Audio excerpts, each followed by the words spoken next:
A new report has suggested, well, what a surprise that anyone should even be surprised by this. Blows my mind that the lockdowns, 2 years of interrupted learning during COVID lockdowns, has hit child development. 7 in 10 parents are concerned about their child's development after 2 years of interrupted learning, according to research from PGL. They're the UK's leading provider of adventure trips for schools. Let's talk about this with Honey Lancaster-James, who's a psychologist and child development expert. Good morning to you, Honey. Good morning. Good morning. I mean, it's a complete surprise to everyone that locking young children in their homes, depriving them of contact with friends, sport, drama, playing groups, and largely contact with other adults, or making them only see other adults with face masks on. I mean, who would possibly have thought that would affect children's development, eh? Well, I think everything affects children's development. Children are, anyone who's brought up a child, as I've brought up two, you're bringing one up, will know that they absorb all the experiences in their life, and that does shape them.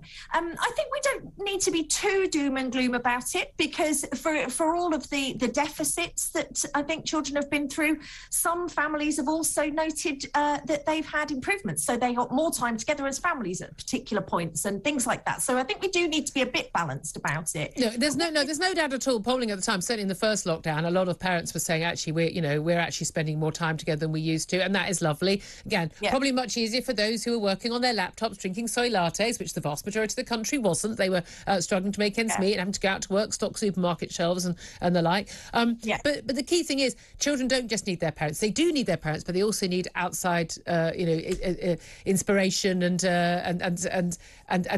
to meet other children and learn to play. We've seen reports this week about child development, children turning up at nursery and at school unable to know how to play, to be able to read signals. They're not used to seeing other children's or other adults' faces. Their speech development has been delayed. I mean, this was all not just predictable, it was predicted. Weeks into the first lockdown, we were talking about stuff like this on our show.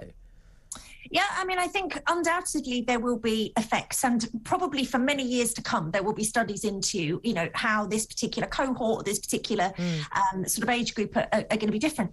And I think, to be fair, that's one of the things that I think PGL are doing quite well. They're addressing that. They've just launched their programmes. Many of us as parents will know these. My son, yes, PGL, yeah.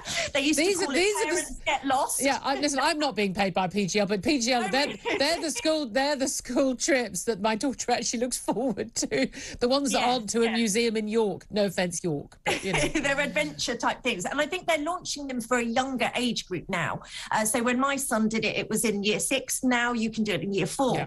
And I think one of the reasons for that is because lots of people are going to be looking for solutions as to how we can get kids kind of caught up a little bit. And activity, again, and we know that physical activity and the mental stimulation, they go hand in hand as well.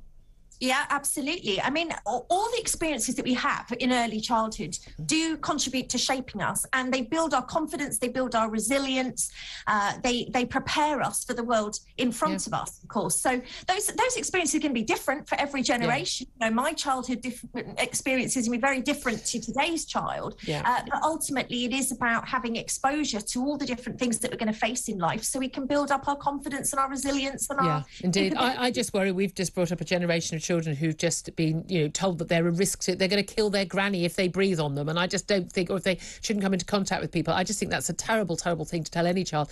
Honey Lancaster-James, psychologist and child development expert, thank you very much.